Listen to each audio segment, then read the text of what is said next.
All right, so how do these monoline companies actually make money? Because they're not even using their own money. They're getting money from the bank that's being loaned to them through a warehouse line that's then being used to put mortgages on that they bundle up and then package and sell on the mortgage-backed securities market.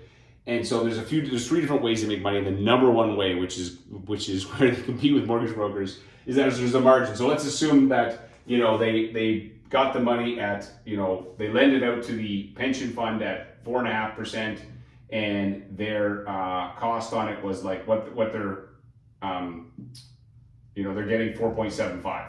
So they're basically making, let's say it's 0.25% or whatever. The number is not very much. It's actually it's not a great business unless it's massive. Like you're talking billions. But let's say they make 0.25% on all those mortgages. Another way they can make money is on servicing. So just because you take that big pool of loans and you sell it to the teacher's pension fund, they don't want to be like get a phone call going, hey, can I change my mortgage payment? The teacher's pension fund's like, I just want the money. I don't want any headache, any hassle. Somebody misses a payment, I don't want to chase them. And so some of these companies will service those loans, and then they get basically a little piece of that loan. And that's one of the reasons that First Nat and MCAP and guys are so big, is they service it. Because if you're just making the margin, the split is very small.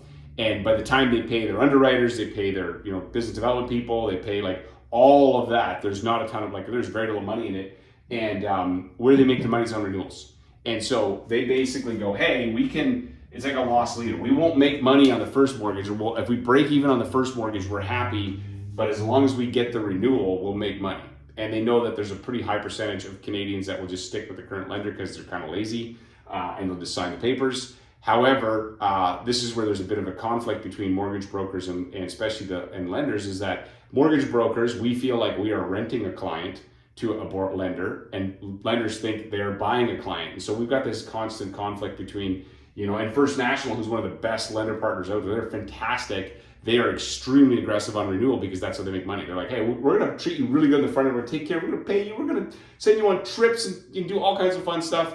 But when that mortgage goes up for renewal, we're going to fight you like it's like all of a sudden they turn like into a crazy ex-girlfriend who's going to murder you in your sleep.